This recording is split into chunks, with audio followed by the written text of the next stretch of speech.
जय श्री राम दोस्तों।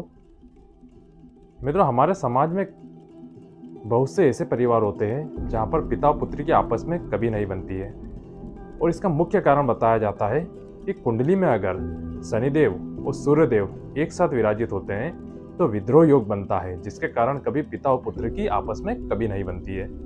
आज की कहानी भी हमारी इसी बात पर आधारित है। मित्रों, राजा दक्ष की पुत्री संज्ञा का विवाह सूर्यदेव से होता है। संज्ञा सूर्यदेव के तेज से बहुत ही घबराती थी, बहुत परेशान होती थी, किंतु जैसे तैसे सूर्यदेव से संज्ञा को 3 संतानें प्राप्त हुई, मनु, यमुना और यमराज।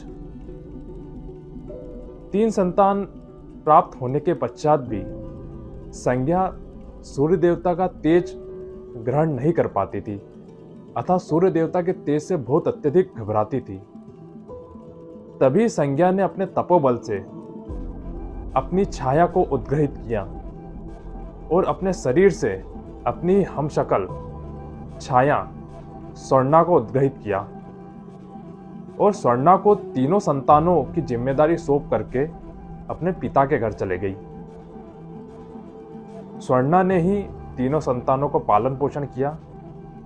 इसके पश्चात सूर्यदेव से स्वर्णा को 3 संतानें प्राप्त हुई, तप्ती, भद्रा और शनिदेव।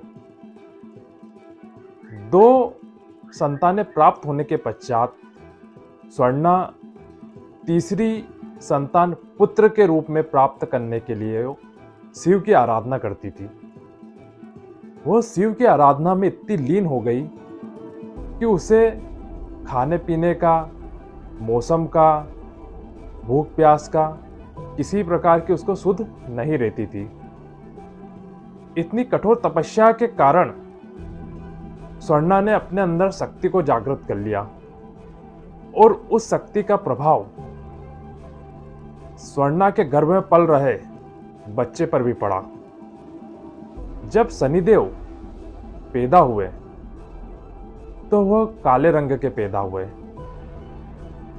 जब स्वर्णा शनिदेव को लेकर के सूर्यदेव के पास पहुंची तो सूर्य देवता ने उस कृष्ण रंग के बच्चे को देख करके कहा कि यह मेरा पुत्र नहीं हो सकता है, और स्वर्णा पे संदेह किया और उसे अपमानित किया। शनिदेव ने अपनी मां का अपमान करते हुए देखा तो शनिदेव क्रोधित हो उठे और अपनी क्रोधित दृष्टि से सूर्य देवता की तरफ देखे, जिससे सूर्य देवता के 7 घोड़े रुक गए और सूर्य देवता का तेज पूरी तरीके से काले रंग में परिवर्तित हो गया। इसके पश्चात सूर्य देवता भोलेनाथ के पास गए और उनसे कहा। तब भोलेनाथ ने सूर्य देवता को उनकी गलती का एहसास दिलाया।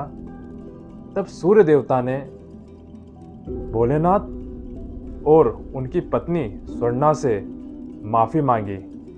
इसके पश्चात शनिदेव द्वारा सूर्य देवता का तेज पुनः वापस आया और घोड़ों की चाल वापस से पुनः प्राप्त हुई।